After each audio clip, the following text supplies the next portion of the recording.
Is that the first time? Because on Sunday we hired out a bar. Shout out to Jacob. Thank you for letting me have Nuri. And like to think about 30 of us watched the fights together and drank. Wow, so good. Did you? Is that the first time you've like listened or like been at fights and watched fights? I've been around occasionally, but like to be just in a setting where it's like everyone's gathered solely for that.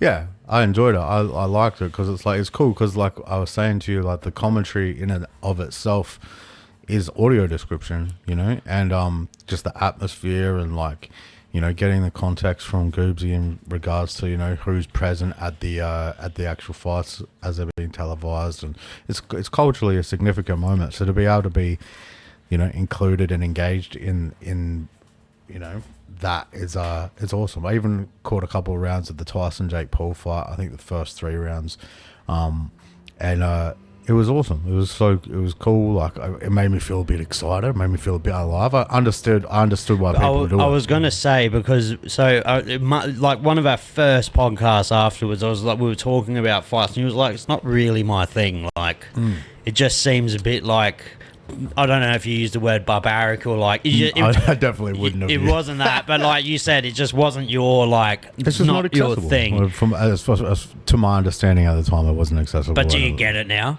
Yeah, it's like watching. It's like a group of dudes around a fire just going. I was a shout outs to Breaking Bread in Melbourne.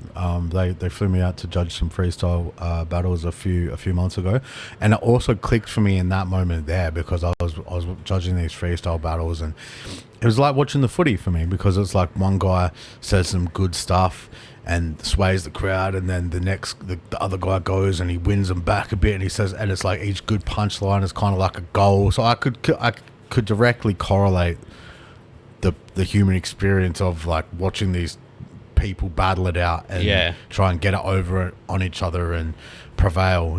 It's awesome, and it's so intrinsically connected to the human experience and our spirit and the ongoing quest to dominate, or assert ourselves as people who impact the outcomes of reality. Like it's dope.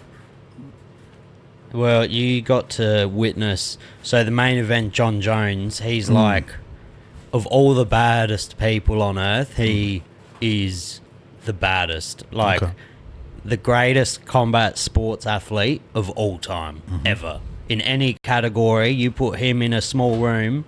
And he takes them out. With any other person that knows any other form of combat, he's walking out of, in his prime, he is walking out of that room alive and you're not. Like, that's just it. Wow. The most dangerous man that's ever lived.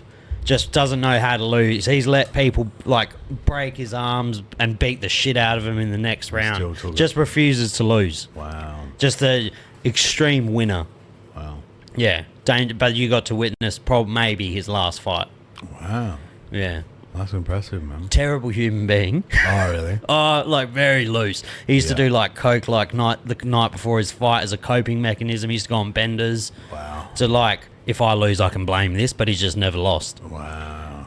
Yeah. Ran over a pregnant chick in a DUI by accident once and fled the scene. Wow. Yeah, bad dude.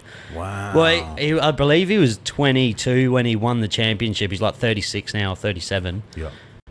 And that's a lot for like a 22-year-old man to be the fucking man. Yeah. I'm not glorifying what he's done in his past at all.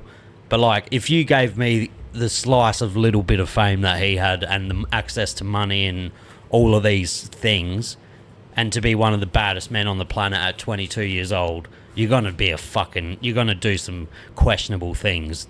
Yeah.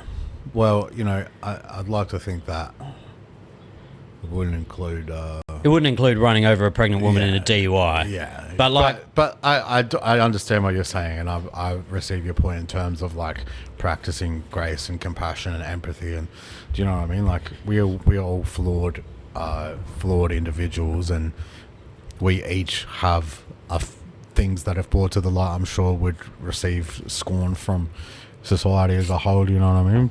That's the funniest part about being a human, is like everybody, I guess, having these these morals and these values, and they staunchly uphold them on social media and then contradict them in private. You know what I mean? I It's just like- find it funny when people point the finger at other people when they have no, like, stones in glass houses. Yeah. You know what I mean? Yeah. People, as soon as people reach a certain tax bracket, they think that like the people beneath that tax bracket will always attack them for everything, without looking at themselves in the mirror as well. You know what? I seen something the other day. What they said? They said the people who earn $700 an hour have convinced the people who earn $25 an hour that the people who earn $7 an hour are the problem.